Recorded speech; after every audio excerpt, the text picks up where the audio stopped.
नमस्कार, स्वागत है आपका आम बात बसंत के साथ।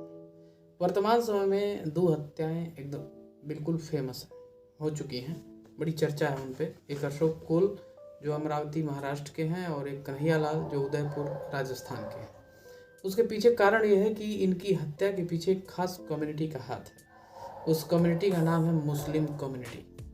देखिए, मेरा ये मानना है कि जो टीवी वाले दिखा रहे हैं जो दिनों रात इस समय वर्तमान समय में कि इन दो हिंदू व्यक्तियों की हत्या कुछ मुस्लिम युवकों ने की, बस यहीं तक दिखा रहे हैं ताकि हमारे और आपके बीच में और जहर घोला जा सके खास कम्युनिटी के खिलाफ। लेकिन इसकी कहानी बहुत लंबी है। इसको आप देखेंगे शाम के समय टीवी चैनलों को, प्राइम टाइम जो शाम को 6 बजे से रात को 10 बजे तक जो चलता है समय, उसमें हमेशा हिंदू मुसलमान से रिलेटेड डिबेट्स होते रहते हैं। देश का कौन मुसलमान क्या बोल दिया, क्या कह दिया, और मुगलों का वंशज कौन है, औरंगजेब ने मस्जिद तोड़ी, मंदिर तोड़ा, क्या नहीं किया, इसी पे चर्चा होती है। इन चैनलों को इससे कोई लेना देना नहीं कि आपका देश का बेरोजगारी स्तर क्या है, शिक्षा का स्तर क्या है, स्वास्थ्य का स्तर क्या है, भुखमरी का क्या हाल है, और न ही सरकार को। तो भाई, जब पूरे दुनिया की सरकार का यही हाल है कि अपनी नाकामी को छुपाने के लिए कुछ और हथकंडा अपनाती है, हमारा आपका स्वयं ही स्वभाव है कि हम नहीं चाहते कि हमारी गलतियों को कोई और जाने। तो सरकार भी उसी तरीके का बिहेव करती है कि वो नहीं चाहती है कि इस देश की बेरोजगारी पर चर्चा हो, इस देश के स्वास्थ्य सुविधाओं पे चर्चा हो, भुखमरी पे चर्चा हो, महंगाई पे चर्चा हो। इसलिए वो तंत्र अपनाती है, मीडिया तंत्र, उसके प्रवक्ता और उसके संगठनों के पदाधिकारी देखिए उलूल जुलूल बयान देते रहते हैं। और इस देश में अगर किसी का ध्यान भटकाना हो, आपस में लड़ाना हो, बस धार्मिक सेंटिमेंट पे आप क्या करिए, अटैक करिए। इतिहास गवाह है 1857 में देश की आज़ादी में हिंदू मुसलमान साथ में लड़ा। कारण ये था कि कारतूस गाय की और सुअर की चर्बी की बनी थी। एक साथ लड़ा मुसलमान और हिंदू। लेकिन 1905 में जब बंगाल विभाजन हुआ हिंदू मुसलमान के नाम पर, तो वही हिंदू मुसलमान एक दूसरे का गला काटने लगा। और इस चीज़ को यहाँ की पार्टियां बखूबी समझती हैं कि अगर यहाँ के लोगों को आपस में लड़ाना है तो उनकी धार्मिक भावनाओं को ठेस पहुँचा दो।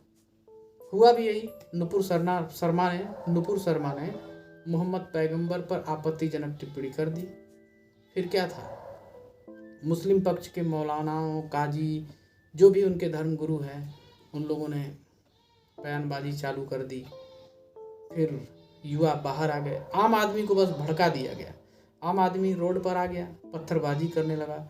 हद तो यहाँ तक आ गई कि अब 2 हत्याएं हो गई। नुपुर शर्मा के बयान से रिलेटेड ही ये दोनों हत्याएं हैं, क्योंकि अशोक कोल और कन्हैया लाल नुपुर शर्मा के बयान के समर्थक थे और उन्हीं के ग्रुप के लोग जो है उनके साथ में रहने वाले उनके दोस्त उनकी हत्या कर दी। अब इसमें सफ़र कौन करता है, परेशानी कौन झेलता है? क्या नुपुर शर्मा झेल रही है परेशानी, या वो लोग जो इन लोगों को उकसाने वाले थे वो झेल रहे हैं? नहीं, आम परिवार। कन्हैया लाल अब इस दुनिया में नहीं रहे। उनके बाल बच्चे, उनका घर अब क्या हो गया, बर्बाद हो चुका है। अशोक कोल इस दुनिया में नहीं रहे, उनका भी घर बर्बाद हो चुका है। लेकिन क्या नुपुर शर्मा पे कोई असर है? नहीं, उनको बिल्कुल सुरक्षा मिली हुई है। गार्ड उनके साथ अब चल रहे हैं। क्या उनके ऊपर कोई असर पड़ा है? जो इन लोगों को, मुस्लिम पक्ष के लोगों के ऊपर कोई असर पड़ा है जिन्होंने इन युवाओं को भड़काया, उकसाया उनकी हत्या करने के लिए? नहीं पड़ा है। लेकिन अब वो जेल में है और यातना झेलेंगे। उनका भी परिवार अब क्या, आर्थिक रूप से, मानसिक रूप से, सामाजिक रूप से क्या हो चुका है, बर्बाद हो चुका है। इसलिए इस देश में बहुत ही जरूरी है शिक्षा। बाबा भीमराव अंबेडकर जी ने बोला था कि शिक्षा ही एक ऐसी चीज है जिसके माध्यम से व्यक्ति जागरूक हो सकता है और इन ऐसे बहकाव में नहीं आ सकता। लेकिन उसी की कमी है हमारे देश में।